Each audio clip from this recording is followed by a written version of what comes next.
Salut tout le monde, je vous retrouve aujourd'hui pour le Popcorn Show du mois de décembre et contre toute attente, il n'y a pas de film de Noël. Ou du moins si, il y en a un, mais ça va. Pour ceux qui n'auraient pas saisi à quoi correspond cette série de vidéos, je vous invite à aller voir la toute première, que je vous mettrai dans le petit i, ici. Et on va tout de suite commencer avec les films du mois de décembre. Le premier film que j'ai vu pour le mois de décembre, c'est le dernier Disney, donc Coco, réalisé par Lee Henrik. Et on peut dire que j'ai quand même beaucoup aimé ce film. Je trouve quand même que pour un mois de décembre, la thématique était quand même pas mal osée, puisque le thème principal c'est El Día de los Muertos, donc le jour des morts. Donc pour les Mexicains, notre Toussaint à nous, notre Halloween un peu. Sachant que tous les films de Noël sortaient à cette époque-là, c'est vrai que c'était un peu étonnant quoi. Mais j'ai quand même beaucoup apprécié le film et surtout l'univers. Genre visuellement c'est vraiment incroyable de regarder ça. D'ailleurs pour une fois je trouve ça dommage qu'il l'ait pas fait en 3D, ou alors c'est peut-être juste moi qui n'ai pas allé le voir en 3D, ce qui est fort possible aussi. Parce que je pense qu'on aurait gagné à être immergé encore plus dans les images et dans les couleurs et ça flash de partout, c'est beau et tout. Après en 3D ça aurait peut-être fait plus peur parce qu'il y a quand même un enfant dans la salle qui n'a pas arrêté de pleurer à chaque fois qu'il voyait un squelette, sachant qu'on était dans le monde des morts. Je vous laisse imaginer combien de squelettes il y avait. En gros c'était tous des squelettes, hein, voilà. À part le personnage principal et sa famille, donc dans le monde des vivants. Donc bon, voilà. En dehors de l'univers visuel, il y a aussi un autre truc qui est très cool et qui est très cool dans la majorité des Disney, mais c'est vrai que ces dernières années, je trouve que les ambiances sont moins retranscrites en musique qu'avant. Ou en tout cas, peut-être que ça me marquait plus quand j'étais petite, je sais pas. Mais dans ce film, les chansons sont très présentes. La musique, c'est la passion du personnage principal, donc forcément, il y en a beaucoup. Et je trouve ça hyper sympa, surtout que c'est un peu espagnol et tout, et moi j'aime bien. Par espagnol, entendez latino, hein, forcément. Je dis espagnol parce qu'il chante en espagnol, mais voilà. Bref, c'est un film très cool que je vous conseille. Le deuxième film que j'ai vu au mois de décembre, c'est Le sens de la fête de Eric Toledano et Olivier Nakache. Ou alors peut-être Olivier Toledano et Eric Nakache. Non, je crois que c'est Eric Toledano et Olivier Nakache. Bref, vous voyez à peu près de qui on parle. C'est vrai que j'ai pas trop l'habitude, à part justement des comédies de Noël ou des choses comme ça, j'ai pas du tout l'habitude d'aller voir des comédies au cinéma. Mais je sais pas, l'affiche me disait bien et en plus il est resté longtemps à l'affiche, donc je me suis dit que forcément c'était parce que beaucoup de monde allait le voir et voilà, j'avais très envie de le voir. Allez savoir pourquoi. Et franchement j'ai bien fait parce que je me suis bien marrée, hein, clairement. C'est vrai que j'ai pas tendance forcément à rigoler beaucoup au cinéma ou devant les films en général chez moi, mais là j'ai rigolé et franchement. En plus je trouve que bon, l'histoire est assez sympa et tout, c'est autour d'un mariage, on voit tout ce qu'il y a derrière en fait, genre toute l'organisation. Bon, c'est pas un mariage de pauvres non plus, hein, c'est un gros mariage avec cuisinier, etc.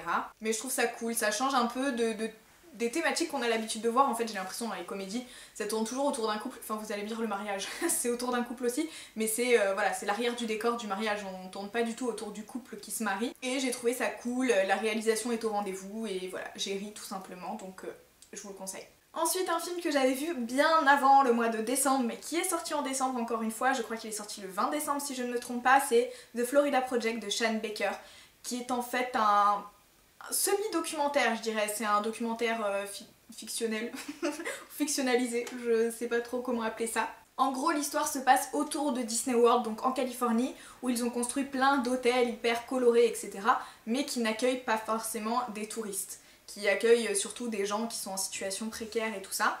Et donc nous on suit une petite fille qui arrive ici, je pense qu'elle est là avant, mais ce qui va déclencher le film c'est l'arrivée d'un nouvel enfant, un truc comme ça. Bref, en gros elle fait les 400 coups avec ses deux potes, je crois qu'ils ont entre 6-7 ans, et je ne vous conseille pas d'emmener vos enfants voir ce film clairement, parce que ils sont hyper vulgaires et tout ça, ils sont pas forcément éduqués entre guillemets. Parce que même si les gamins enchaînent bêtises sur grosses bêtises, personne ne va forcément les punir. Et donc on suit un peu leur quotidien, c'est un film qui est presque contemplatif je dirais, dans le sens où les plans sont très longs, les scènes sont très longues, on est là pour vraiment regarder la situation qui s'y passe, c'est pas un film d'action.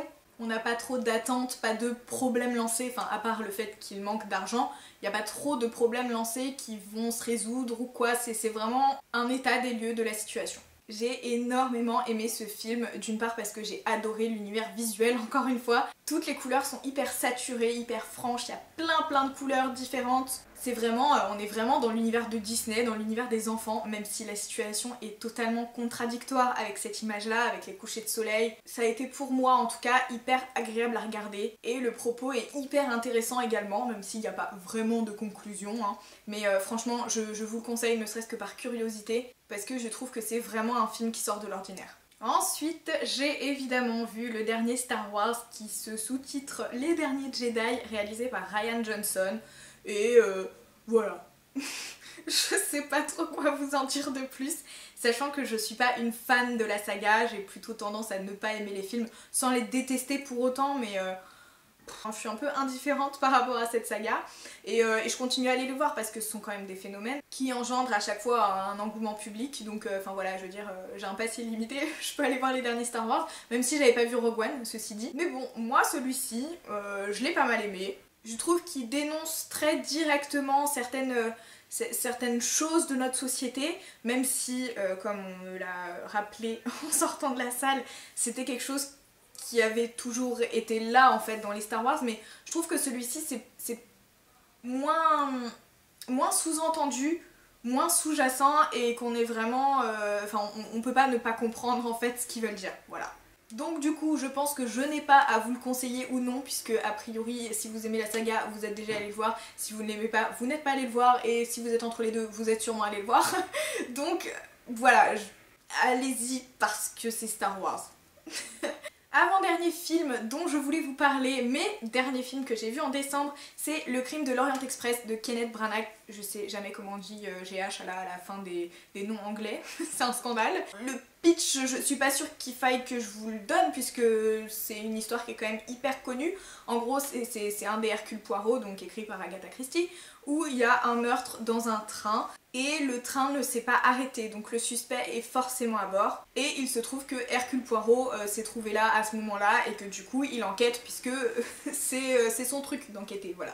À la base il est censé être en vacances mais il peut pas s'empêcher d'éclaircir des mystères, donc il enquête et moi c'est une histoire que j'adore, tout ce qui s'agit de détective et tout ça j'adore, et Hercule Poirot j'adore encore plus. Après, bon bah voilà, je connaissais l'histoire et il n'y a pas eu forcément de surprise. Le film est hyper bien réalisé, enfin j'ai vraiment tout adoré je pense. Mais pareil, il n'y a pas de surprise de réalisation de fou. Donc je dirais que c'est un film plutôt classique, mais le casting est incroyable. Enfin, il n'y a que des têtes d'affiche, hein. D'ailleurs on retrouve notre... comment elle s'appelle, Rey dans Star Wars, donc Daisy Ridley. Attendez, je vais vérifier parce que j'ai peur de vous dire des bêtises. Ah, Daisy Ridley, avec un D. Voilà, c'est presque pareil que ce que j'avais dit. Donc il y a elle, il y a Johnny Depp, il y a Kenneth Branagh évidemment, Penelope Cruz, Michelle Pfeiffer, Judi Dench, ou Dench, je sais pas comment ça se dit encore une fois, que vous avez certainement dû voir dans James Bond, puisque c'est M. Oula, j'ai vraiment un problème de nom là sur, sur ce film. J'ai failli oublier William Dafoe, qui est aussi dans The Florida Project d'ailleurs. J'ai oublié de le mentionner, mais c'est vraiment important parce qu'il campe un personnage qui lui va juste tellement bien. Enfin bon, bref.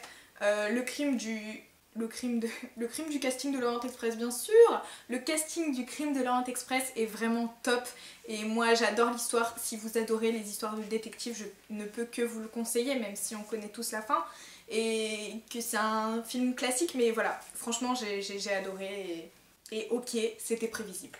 Dernier film dont je voulais vous parler ce mois-ci, même si je l'ai vu en janvier, c'est Santa et compagnie d'Alain Chabat, puisque je pense que si vous en avez parlé début février, vous n'en auriez plus rien à faire de Noël, même si là je pense qu'on est déjà un peu limite. L'histoire en gros c'est qu'on est à quelques jours de Noël, comme dans tous les films de Noël, et en fait tous les lutins du Père Noël s'évanouissent, ce qui fait 92 000 lutins dans le film. Et du coup, le Père Noël, campé par Alain Chabat, est sacrément dans la merde pour finir les cadeaux pour la bonne date quoi. Donc en casting, la Mère Noël c'est Audrey Tautou et il me semble que le couple qu'il rencontre à Paris, le mec est un peu connu mais je saurais plus vous dire son nom, je pense qu'il joue dans des séries à la télé. Et la mère c'est Golshifteh Farahani, donc on a déjà vu dans quelques films. Après il y a quelques apparitions d'acteurs connus mais enfin ce ne sont pas des rôles principaux quoi. Bref, en gros le Père Noël va devoir aller, j'allais dire sur Terre, non c'est pas un martien non plus, je regarde trop Doctor Who je crois. Mais il va devoir aller acheter des vitamines C pour soigner ses 92 000 lutins. Donc voilà, il va atterrir chez du coup un couple. Et ils vont essayer de l'aider à soigner ses lutins pour que Noël soit sauvé. Donc mine de rien, j'ai trouvé le pitch pas si banal que ça en fait, parce que bon en général il y a toujours un problème avec le traîneau, avec le machin, tout ça, mais que tous les lutins soient HS, ça je pense que je l'avais jamais vu, donc plutôt cool. Ce que j'ai vraiment aussi aimé dans ce film, c'est les insultes remplacées par des trucs de Noël. Parce que ça du coup dans le film c'est assez répétitif mais franchement ça reste toujours drôle. Et la deuxième chose que j'ai aimé qui est un peu dans l'ambiance de Noël, même si sincèrement aller le voir en janvier ça nous dispose moins à aimer le film, c'est clair, puisqu'on est plus dans cette euphorie de Noël quoi. Mais bon bref, l'atelier des lutins est juste incroyable. Genre ils transforment des dessins en vraies peluches, après il y a une espèce de machine à popcorn, c'est des tout petits moutons et ça devient des grosses peluches moutons. Enfin voilà, je trouve que l'atelier du Père Noël est vraiment super bien fait et il me fait clairement rêver. Et pour le reste, voilà, c'est sympa, franchement ça casse pas trois pattes à un canard, hein. Je pense pas que ce soit le film de l'année, mais voilà, c'est sympa à regarder et je pense qu'à Noël ça passe très bien, bon c'est peut-être un peu tard pour le dire, mais voilà. Et sincèrement, je ne me lasse pas de l'humour de Chabat, hein. En même temps, quand on a vu Astérix Obélix Mission Cléopâtre environ 50 fois, ça aide pas quoi. Voilà pour tous les films que j'ai vus en décembre, j'espère que cette vidéo vous a plu comme les précédentes.